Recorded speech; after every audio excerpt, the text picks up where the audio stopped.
For 7 years I was Dad's personal retirement plan.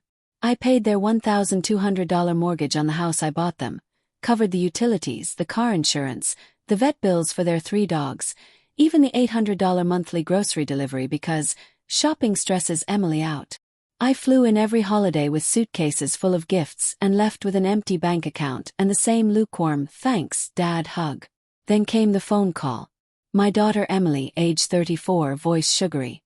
"Dad, we're renewing our vows at the lake house this weekend. It's going to be super intimate. Just our real family." I laughed, thinking she meant me too.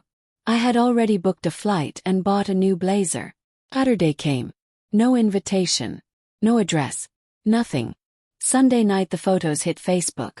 50 guests, string lights, my ex-wife, who hasn't spoken to me in 20 years, front and center giving a teary speech about the family we chose. I wasn't in a single picture. My lake house, my actual lake house that I still owned and let them live in rent-free, was full of people toasting to family while the man who paid for every board and nail stood outside the frame. 2 days later Emily called in a panic. "Dad, the mortgage autopay bounced. The bank says they're starting foreclosure if we don't catch up the 3 months you apparently forgot." I let the silence stretch until she started breathing like she'd run a mile. "Sweetheart," I said calmly, "I thought the lake house was only for real family. Guess I got confused." Blick. I flew up there the next morning, changed every lock, had the utilities transferred to their names, and left an envelope on the kitchen island. The new mortgage statement addressed to Mr. and Mrs. Entitled and a post-it that read, "Congratulations on the renewal. Hope the real family can cover the $3,800 monthly payment now." They showed up an hour later with Emily's mother and a lawyer cousin, screaming about elder abuse and promissory estoppel.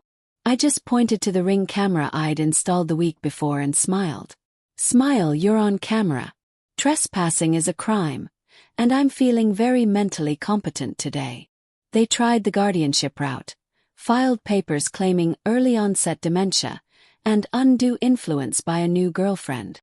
The girlfriend was Linda from my bowling league, who just happens to be a retired judge. The hearing lasted 20 minutes. Linda testified that I still beat her at bowling every Thursday, my banker testified I'd never missed a payment in my life, and the judge, a friend of Linda's, looked Emily dead in the eye and said, "Ma'am, your father is sharper than most men half his age." Case dismissed. And I'm awarding him court costs. I sold the lake house 6 weeks later for $1.4 million, paid off my own little condo, and mailed Emily one last thing. A framed photo from the Vow Renewal, cropped so it's just her and her mother, with a note on the back. "Since only real family made the cut, I figured you wouldn't miss me in the picture. Last I heard they're renting a 2-bedroom in town and Emily's working retail. She blocked me on everything, which is fine. Some nights I sit on my balcony with a whiskey and look at the new photo on my mantel. Me, Linda, and 20 friends from the senior center on a cruise I paid for myself. Real family, apparently, doesn't need my money to show up."